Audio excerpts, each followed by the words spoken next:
Ethics is the science that we have created to talk about how to do this in the most loving way with integrity that assists people. We've got a lot of experience with this around the world. I got tuned onto this after going through years of education to become a clinical psychologist. After 5 years of training and internship, I was done. I said, enough. I'm not going to lead my life being a talking head in a box trying to convince people how to be good or pretending that I can solve all their issues. There was something missing for me. My wife and I, after my getting a PhD in clinical psychology, the next day jumped on a plane and went to Africa because I figured I'd either have to go back to the roots of civilization or be in psychoanalysis for 5 years in order that I could untangle all of the rules and regulations that the mind created for how to be helpful to people. In the desert in Africa, I came upon a book called Monday Night Class by Stephen Gaskin. This is ancient history now, but it had to do with community and people bonding together, having all the resources and everything they needed if they lived together in good faith and in community. And that sparked me.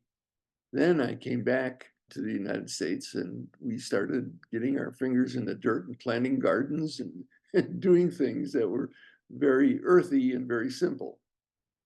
And I was led then to eventually, well, do Tai Chi, and the Tai Chi teacher knew Leonard Orr. And so that got my attention, and I became one of the first 12 certified rebirthers in the world. Now I felt like I was coming home because we were using the body and using spirit, not just our cleverness. But this became such a strong movement and began to proliferate around the world that I saw people using it in ways that seemed a bit sketchy. It's like nuclear energy. We can create things with it that brings light to our living space, or we can create bombs with it. And so about 5 years into this, I talked to a number of other elders at that time and said, maybe we should look at how to come together and share the wisdom of what we've learned and do this as a community rather than everyone like the Wild West as it was in those days. Everyone was out there creating their own schools and doing their own version of it, which is part of that creative spirit that we have. But there's also something that we can learn by sharing and bonding in community. By then, the International Breathwork Foundation was created, and it was into like its fifth year of doing conventions. And well, I had to be there if it had to do with breath work. And so I got together a group of the elders and said, well, I want to bring the convention to the United States, which was the first time it was out of the Western Hemisphere.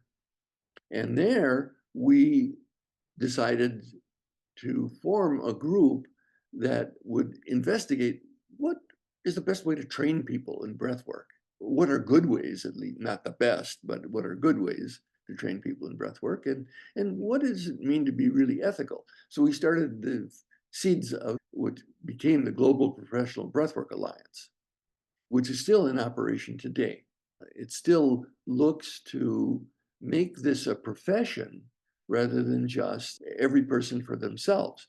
Now, a profession is simply a group of practitioners who make a statement to the general public that they have a service that they want to give and that they have standards of what it is to be trained in this service, be it a doctor, a lawyer, acupuncturist, whatever it is. A profession means that people say, yes, there's some ways that we believe that are important to be trained and things to know about the physiology of breath, to know about the different types and schools of breath work, to know about integrity in delivering breath work.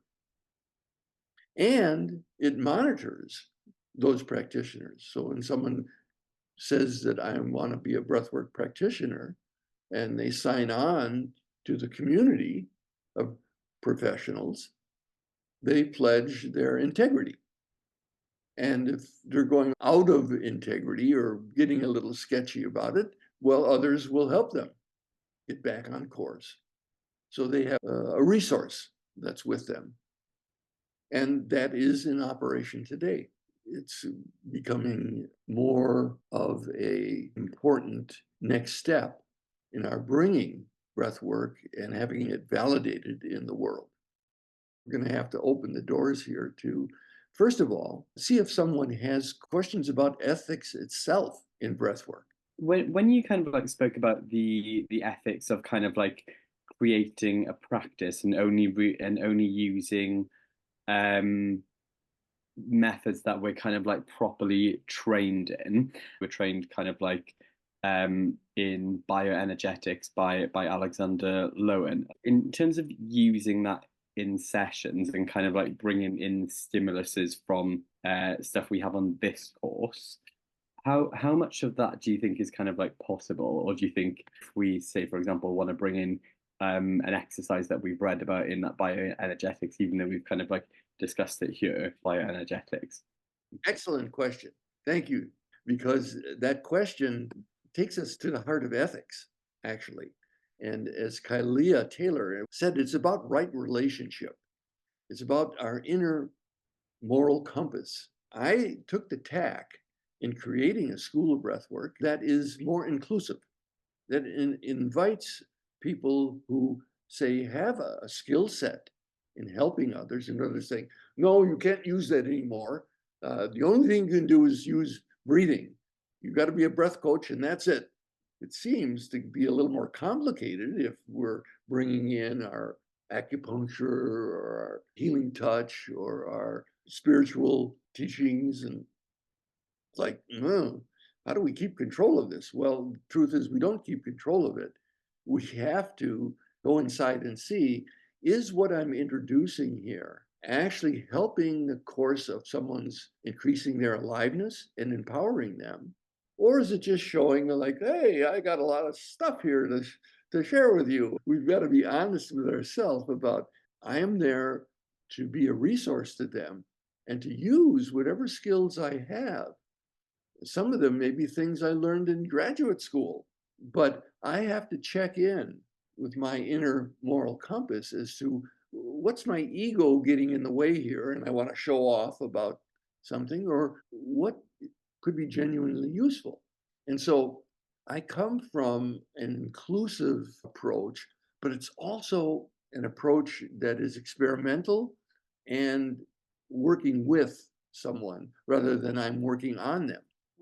My rule of thumb is I don't ask anyone else to do anything I haven't done and I haven't field tested on myself first, or I haven't asked others who are also quite conversant with breathwork peers to experiment with things. So in terms of using techniques, again, I got to check in with myself. Is this just a clever thing? There's that inner sense of right relationship, that I'm not doing anything or asking you to do anything that I haven't done, I haven't found safe, and that I'm not willing to learn from myself. The thing about breath work that's different than many other healing techniques is you're not doing something to someone, you are collaborating. It's a collaborative approach. You're working together. And there's a synchronicity that's happening. Both people are learning and growing. Now, we have roles to play. I have the role at that time of being a breath worker, and I'm going to hold space for you. If something came up for me during that was poignant or I needed to work further on, well, I'll take time afterwards to do that. I'll have my own session. So it's important that we have roles and we maintain those roles, but it's also important that we are there to learn and grow ourselves in the process. And that's how this grows. That's how this spreads. I more and more am convinced that breathwork is a community process. It's not just the Wild West. everyone's out there doing their own thing. And that's why we're together today here.